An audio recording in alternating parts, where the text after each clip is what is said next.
Hello दोस्तों। तो चलो अभी इस वीडियो में हम लोग देखेंगे कि बिहार बोर्ड के फिजिक्स में 95 ईयर्स से ज्यादा मार्क्स कैसे आते हैं। ठीक है, एज ए टीचर मैं मोर देन 11 ईयर्स से बच्चों को फिजिक्स पढ़ाता रहा हूँ और कई सारे बच्चों ने 95 ईयर्स से ज्यादा नंबर्स लाए हैं, मार्क्स लाए हैं। ठीक है, और उसे मैंने पर्सनली गाइड किया है। ठीक है, तो उन बच्चों से मैंने जो कुछ पूछा है आपके इस वीडियो के लिए वो मैं आपके साथ शेयर करता हूँ। ठीक है ना, तो जितने भी बच्चों ने 95 ईयर्स से ज्यादा मार्क्स लाए हैं फिजिक्स में, उन सबका एक ही कहना था सर कि 35 में 35 ऑब्जेक्टिव लाना ही पड़ेगा सर, इसका कोई भी दूसरा उपाय नहीं है। ठीक है ना, क्योंकि ऑब्जेक्टिव में आप सब जानते हैं कि मार्क्स कटने का कोई चांस नहीं है। अगर आपने सही करे हैं तो सही आएंगे, गलत करें तो गलत करेंगे, गलत आए होंगे। ठीक है, लेकिन अगर आप सब्जेक्टिव की बात करें तो आपने सही लिखा है फिर भी 1-2 नंबर टीचर्स की मर्जी पे होते हैं, वो काट कर सकते हैं आपके। ठीक है ना, राइटिंग मैटर करता है, बहुत सारी चीज मैटर करता है, बट ऑब्जेक्टिव में एक ऐसा है कि आप अगर सब सही करेंगे तो सही मार्क्स मिलेंगे, उसमें कट होने का कोई चांस नहीं। ठीक है, तो सारे बच्चों ने बताया कि सर मेरे 35 में 35 तो सही आए ही थे। ठीक है, तो आपको भी अगर 95 या उससे ज्यादा मार्क्स चाहिए बोर्ड में, तो आपको भी अपने ऑब्जेक्टिव पर अभी से काम करना होगा। ए टू जेड ऑब्जेक्टिव आपको बाय हार्ट याद होना चाहिए। ठीक है ना, कहीं से कोई डाउट है तो कमेंट सेक्शन में मुझे बताएं, मैं उस पर भी वीडियो बनाने की कोशिश करूंगा। ठीक है, दूसरा है सब बच्चों के जिसके भी 95 या उससे ज्यादा मार्क्स आए, उनकी राइटिंग इतनी अच्छी थी ना मतलब। ठीक है, तो आपको भी अपने राइटिंग स्किल्स ठीक करने होंगे। अगर आप पढ़ने में बहुत स्मार्ट भी हैं बट आपकी राइटिंग स्किल्स उतने अच्छी नहीं है तो बोर्ड में आप 95 थोड़ा मुश्किल होगा, नामुमकिन तो नहीं है, but it's very tough to get 95 even if you have a bad writing skills. ठीक है, तो आपकी राइटिंग क्रिस्टल क्लियर होनी चाहिए, कटकुट ना हो। ठीक है ना, अभ्यास करिए, 10 पेपर लिखिए, 20 पेपर लिखिए। ठीक है ना, अगर थोड़ा भी कट हो रहा है तो फिर से पेपर को लिखिए, है ना, यहाँ गलती कर लीजिए। है ना, कहा जाता है कि जो प्रैक्टिस के टाइम पे पसीना बहाते हैं उन्हें वॉर में ब्लड बहाना नहीं पता है। ठीक है, तो वही रूल यहाँ भी आप लागू कर दीजिए कि प्रैक्टिस में जितनी गलती करना हो, जितनी कटकुट करना हो, सब प्रैक्टिस में कर डाला। ठीक है, अपने राइटिंग को सुधारने में जितना समय दे सकते हैं उतना टाइम दीजिए। ठीक है, तो दूसरा यह है कि आप अपने राइटिंग स्किल को सुधारें। है ना, तीसरी बात है जो टॉपर्स के इंटरव्यू से मुझे पता चला है वो ये कि डायग्राम बनाए। है ना, मैंने ऑलरेडी बताया है कि ये मेरी भतीजी है, अभी बहुत छोटी है, 95 तो इसको समझ में आएगा नहीं। तो चलिए देखते हैं कि डायग्राम उनके बहुत अच्छे होते थे। जैसे कंपाउंड माइक्रोस्कोप के डायग्राम बनाएंगे तो ऐसे डायग्राम होंगे जैसे लगेगा कि हाँ अभी भी प्रिंट निकाला है या अभी भी इंटरनेट से डाउनलोड किया। ठीक है ना, तो डायग्राम बनाने के बहुत अच्छे से अभ्यास कर लें। ठीक है ना, अगर डायग्राम नीट एंड क्लीन रहता है तो जो आपके लॉन्ग आंसर होते हैं 5 नंबर वाले क्वेश्चन, उसमें से नंबर मार्क्स कटने के चांसेस बहुत कम हो जाते हैं। ठीक है ना, क्योंकि देखिए जो टीचर आपका कॉपी चेक कर रहा है, ठीक है ना, वो आपको तो देख नहीं रहा है कि आप इंटेलिजेंट है, पढ़ने में बहुत ज्यादा स्मार्ट है या नहीं, वो तो आपको जज करेगा आपके डायग्राम से, आपके राइटिंग से। ठीक है ना, if you have a very disciplined diagram तो वो समझता है कि नहीं बच्चे ने काफी मेहनत करी है, काफी अभ्यास किया है और उसकी पारितोषिक तो उसको मिलना चाहिए। ठीक है ना, तो आप डायग्राम बनाने पर अभी से काफी मेहनत करें। जितने यकीन मानिए, है ना, बिलीव मी, जिस बच्चों के 95 से ज्यादा है उनके दो चीज तो क्या बोले इतना अच्छा था, है राइटिंग इसकी इतनी बेहतरीन थी, इतनी बेहतरीन थी कि आप अगर बोले तो क्या ही बात है। ठीक है, फिर उन्होंने जो डायग्राम बनाए, अगर ये कंपाउंड माइक्रोस्कोप के हो, टेलीस्कोप के हो, वन डिग्राफ जनरेटर के हो, है ना, कोई भी हो, डायग्राम बहुत अच्छा बनाते थे ये लोग। ठीक है, ये तो वीडियो में भी मैं नाम नहीं बता पाऊंगा। ठीक है, हाँ ऐसा होगा कि कभी ऑनलाइन क्लास के दरमियान या मैं एक वीडियो बना लूंगा उनके साथ ही। ठीक है, दूसरी बात है कि टेस्ट सीरीज ज्वाइन कीजिए। ठीक है ना, अब बोर्ड के टेस्ट सीरीज तो उतना चलते नहीं है। ठीक है, but create your own test. ठीक है, आप अपने टीचर को बोलिए, ठीक है, कि सर मेरा टेस्ट ले लिया कीजिए। ठीक है ना, आप अगर नहीं भी ज्यादा बच्चे आए तो आपको अगर 95 से ज्यादा लाना है तो आपको परसुएट करना होगा, मनाना होगा अपने टीचर को कि किस तरह वो आपका टेस्ट ले पाए। ठीक है ना, जितना ज्यादा टेस्ट आप यहाँ सॉल्व कर पाएंगे एग्जाम जैसे माहौल में, उतना ही बेहतर होगा आपके लिए। ठीक है, तो मेरा ये मानना है कि टेस्ट सीरीज ज्वाइन कीजिए, किसी भी एग्जाम के टॉपर से पूछिए। ठीक है ना, उन्होंने मल्टीपल टेस्ट दिया होता है किसी एक टॉपिक पे। ठीक है, जितनी गलती करनी होती है वो टेस्ट में ही कर डालते हैं। ठीक है, तो फाइनल एग्जाम में गलती करने के लिए कुछ रहता नहीं है, और अगर फाइनल एग्जाम में आपने कुछ गलती की नहीं है या गलती करने के लिए कुछ बचा नहीं है तो नंबर आने से कौन रोकेगा आपको। ठीक है, तो आप क्या करिए कि टेस्ट सीरीज ज्वाइन कीजिए। ठीक है ना, टेस्ट सीरीज अगर टीचर ने सेट कर दे रहे हैं, go for mock test available in the market. बहुत सारे टेस्ट सीरीज 5-5 सेट के मिल जाते हैं मार्केट में, ठीक है ना, अलग अलग पब्लिकेशंस की। मैं किसी पब्लिकेशन का नाम नहीं लूंगा, तो आप उसको सॉल्व करें, ठीक है ना। अपने टीचर को बोले कि सर मेरा चेक कर दें, ठीक है ना। अगर टीचर के पास उतना टाइम नहीं है कि चेक कर पाए, तो आप अपने किसी सीनियर को बोलिए, ढूंढिए। आपके आसपास भी बहुत सारे ऐसे स्टूडेंट मिल जाएंगे जो ब्रिलियंट थे, जिन्होंने 90, 93, 95, 96 स्कोर किया है, तो उनसे आप हेल्प लीजिए, ठीक है ना। वो आपकी कॉपी अगर चेक करते हैं और बता पाए कि आप कहाँ पर मिस्टेक कर रहे हैं, उन्होंने ऐसा क्या किया जो उनको 95 आया, ठीक है ना, तो मस्ट मीट, ठीक है ना। हमेशा ध्यान रखो कि सक्सेसफुल पीपल के संपर्क में रहो, ठीक है ना। कहा जाता है कि you are the average of 5 people you spend all of your day.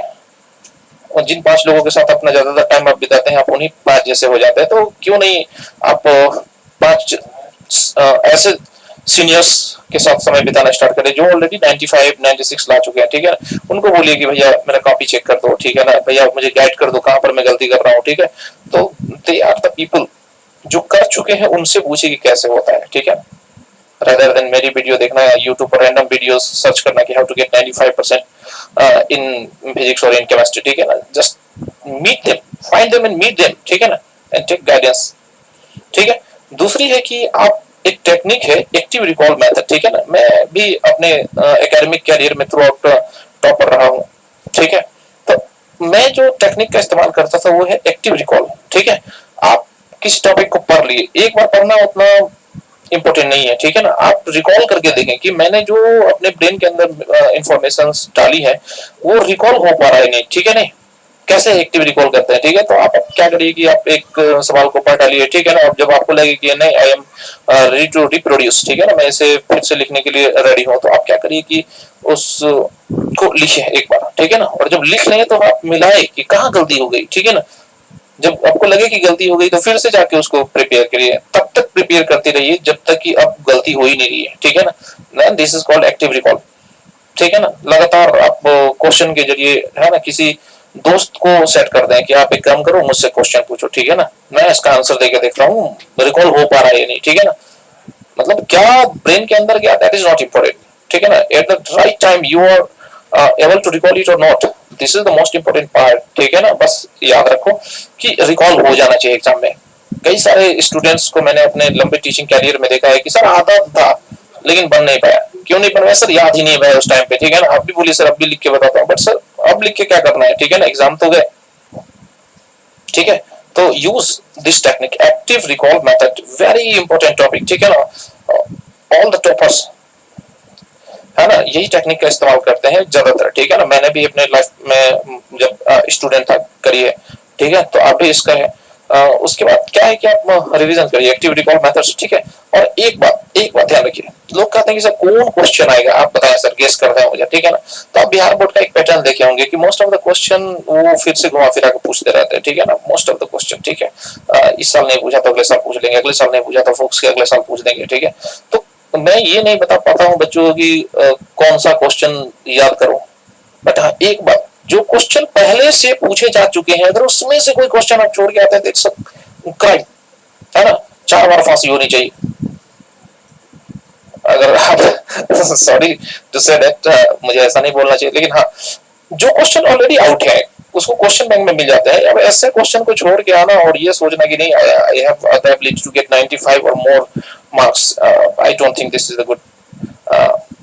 तो क्या करना है कि आपको क्वेश्चन बैंक तो बैडली याद होना चाहिए, ठीक है ना। मतलब एक भी क्वेश्चन अगर क्वेश्चन बैंक से कोई दे तो sir with in 5 minute I will write, ऐसा पर्सनालिटी बनाओ, ठीक है ना, ऐसी आदत बनाओ कि sir you ask me any question from the question bank, अब भी जवाब दे देंगे सर, ठीक है ना।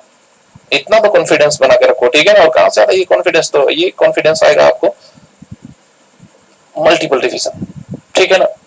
छोड़ दो इंस्टाग्राम, छोड़ दो फेसबुक, ठीक है ना, जस्ट लाइक लास्ट मोमेंट छोड़ दो, सब छोड़ दो, ठीक है ना। ये इतना इंपॉर्टेंट नहीं है जितना आप इनको देते हैं टाइम, ठीक है ना। टाइम दे अपने रिवीजन को।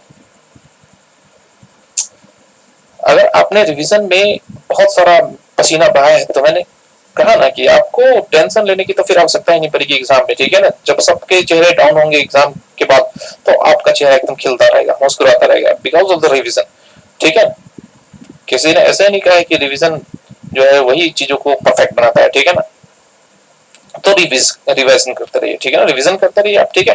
तो आप एक बार जरा क्विक रिवीजन मैं भी करा देता हूँ आपको कि क्या क्या क्या पढ़ाया आपको, ठीक है। तो फिजिक्स में 95% मार्क्स कैसे लाएंगे, तो आपको भैया ऑब्जेक्टिव में 35 का 35 करना ही होगा, सही, ठीक है ना। अगर आप 30 करते हैं तो भूल जाओ, 95 भूल जाओ, ठीक है ना।